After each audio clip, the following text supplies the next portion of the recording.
Howdy folks, Matty with Gulf Coast Fit. I'm here at the park on a beautiful Monday. Yep, Monday.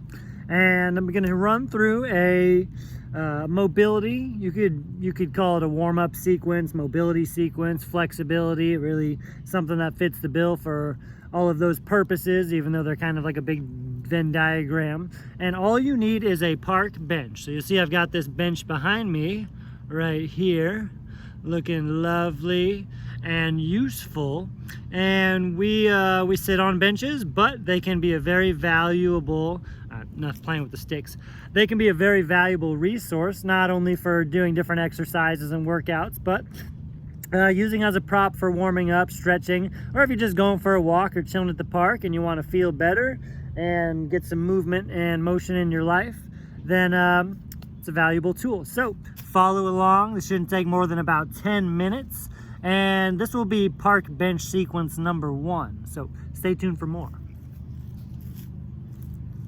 I'm going for a walk. Oh man, here's a great bench. Ooh, boy, sitting on it sure is nice, but maybe I want to get a little bit more out of my bench pit stop. So first thing I'm gonna do is lean back against the backrest, bring my arms behind the bench, kind of pull myself into the bench, helping to extend my spine. I got my butt wedged in the corner, trying to make as much contact on the bench as possible. Just lean back, take a few long, deep diaphragmatic breaths.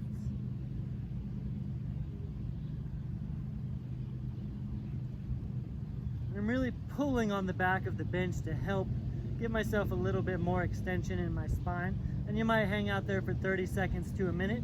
Play the game where you take as few breaths as possible in that 30 seconds to a minute. I'm gonna hop right up, spin around. Now I'm gonna work on lengthening and decompressing my spine while stretching the lats, triceps, shoulders, a little bit of pec minor, even the abs. Hands on top, pull your hips away, drop your chest down towards the ground. So you see I'm simultaneously pulling away from the bench and letting gravity pull my chest, my torso downward. Feel a good decompression effect in my spine. Really good for stretching your lats, your abs, your pecs. I'm gonna wiggle the tail side to side. Now when I wiggle my tailbone side to side, adding a little lateral flexion into the spine, then I can feel it really emphasize on one side of my trunk. Wag my tail the other way, emphasizes on this long line down the opposite side of my trunk.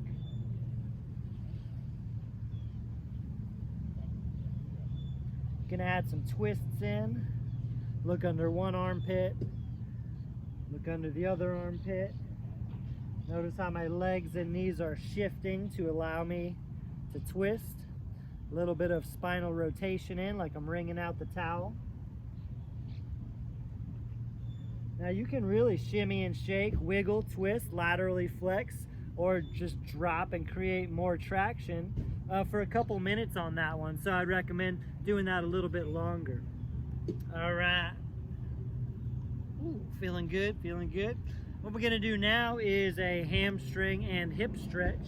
Now this, we use the butt platform of the bench. So we've got one leg on top, one leg on the ground. We're gonna drop forward into kind of what would be a typical runner's lunge. We're in yoga, lizard pose. I'm already getting a big hamstring and adductor stretch on this top leg, but I'm also getting a calf stretch by pushing my heel down, and a hip flexor and quad stretch on the trail leg. So I'm gonna push the hips away. When we do that, that really emphasizes on the hamstrings, a little bit of the lower back. Both hands on the bench, drop the hips forward, open the knee up. Now we're getting deeper into the hip and that trail leg. I like to sync my breath up with this. And people ask, could you inhale or exhale at what phase? I really try it both ways. Because when I'm back here, if I inhale, I can send my breath to my hamstrings, emphasize on that. If I exhale when I come forward, helps me drop into that hip stretch a little bit more. Or I can reverse that, and I can exhale, reach a little bit further into the hamstring stretch with the leg extension, and inhale, as I drop into the hip stretch, inhaling into my groin and my adductors deep in my hips. Let's go and switch legs. Spend about a minute on each side here. Now I'm just gonna demo and breathe. Like dropping my chin into my chest, a little more stretch down the spine. Make sure you push that back heel down to get the calf stretch in the trail leg.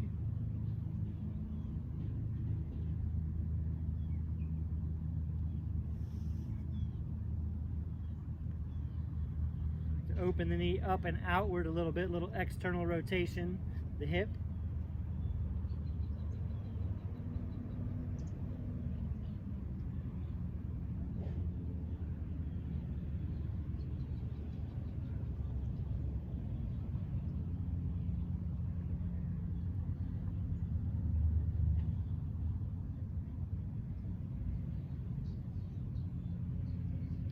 All right, now I'd spend about a minute minimum. You could go up to 2 or 3 minutes on something like that because it is a very all-encompassing lower body stretch and you've got 2 sides to do.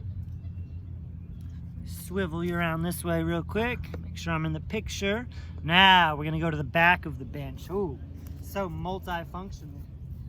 Now on the back of the bench, I like to do a modified standing pigeon stretch. Pigeon stretch derived and inspired by the yoga asana pigeon pose. And I like this because we get some external rotation now. We're focusing on, again, the hips, but in a much different manner. Taps into the glute medius, outer sheath, IT band. Bring one foot up and across. Now I'm doing this from scratch. I'm tight and not warmed up, so this really is serving as a warm-up for me. So I'm not dropping into it very deep yet. With every breath, I'm gonna send my breath to the outside of my butt. That's where I feel the most restriction on this pigeon variation. And this is a great stretch. You'll notice how I'm up on my tippy toes. I don't know if you can see it, but I'm up on my toes. And as I loosen up, I can drop down, drop the heel down, which elevates my front leg, gives me a little bit more. You could also lean forward. You can lean side to side. But for me, this is all I need right now. I'm getting a great stretch both on the external and internal rotators. Even the hamstrings, definitely the glute medius, piriformis. I'm gonna give it a little sway from side to side just to explore the hip joint a little bit.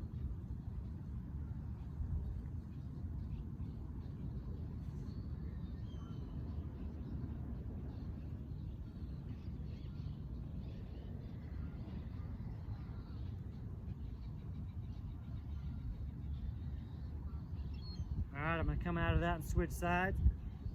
I would typically spend about 4 times as long, maybe longer, on each of these. Just expediting this for your viewing purposes, but feel free to pause and milk each position as much as you need to. Too good not to. I'm going to have to start up high again because I can already tell a big difference. Really tight on this right side now. As always, tuning into your breath and making sure that you're sending your breath to the areas in which you feel the greatest restriction, the biggest tightnesses. Imagine that you're inflating a little balloon in that tight area. For me on this left side, it's actually the inside, or on my right side, my inside, my adductors.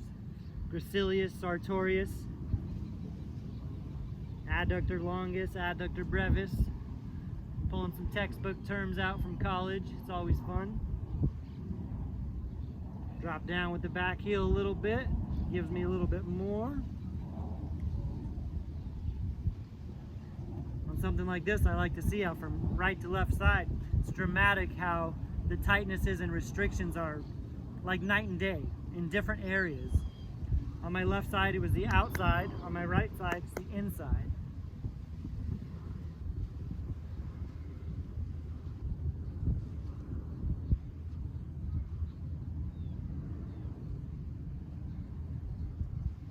Now, if you can't get your foot up and across here like this, that's fine. You don't have to get into this pose. You can take it further or less. You might do something like this for starters. Bring your foot up and press your knee outward. That's going to give you the external rotation. Then you can lean forward. Maybe eventually you get your shin onto the bench, and eventually you're folding forward and dropping down, all in good time. All right, I'm going to swing back around to the other side. Getting to know this bench real well.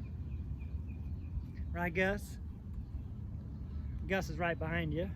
Sorry I couldn't be in the picture with you today. So what we're going to do now is a tricep, rear delt, and lat stretch. This opens up the shoulder joints, similar to that decompression stretch, only this isn't so much to decompress your spine. This is to address your shoulder joints a little bit more. And by taking the extremities out, that helps with that objective. So I'm going to go elbows on the bench, hands overlapped, tuck my chin into my chest. I'm going to drop my chest down towards the ground, and I'm going to bring my hands behind me.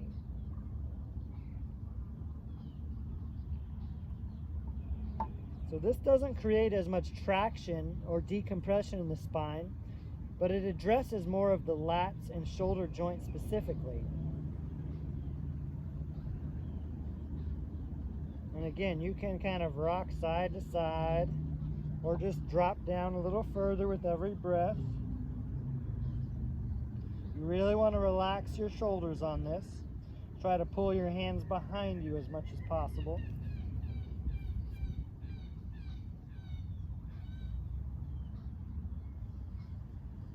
I'm breathing into my mid-back. I feel a lot of resistance in my thoracic spine and my triceps for that matter. Try to breathe into my triceps.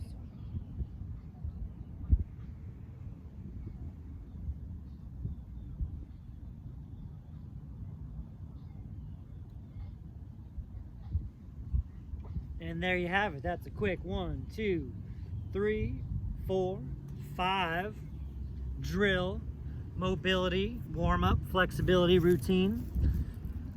Now, you could run through that a couple of ways. You could do 1, 2, 3 rounds. Maybe you're doing a minute of every variation, but then you do a second or a third round and take it a little further. I would highly recommend that. Or you can hold each position for an extended period of time if you're working on your patients and you feel you really need to take a little more time using your breath, your relaxation, concentration, and just working into it a little bit, gently, slowly but surely. So I'd recommend it both ways, but doing 1, 2, or 3 rounds keeps things a little more stimulating, and sometimes you come back around the second time, feels even better. It's fresh in your muscle memory. Go back around a third time, that'd be great, and maybe that's your money round, where you're taking your mobility and flexibility to your optimal limit for that day. Optimal benefit. Remember, big difference between maximal and optimal training. We're always going for optimal for sustainability and for max benefits in the big picture. So give it a try. Thank you to our Vanna White bench. Very good to us. You'll see her again. Catch you later.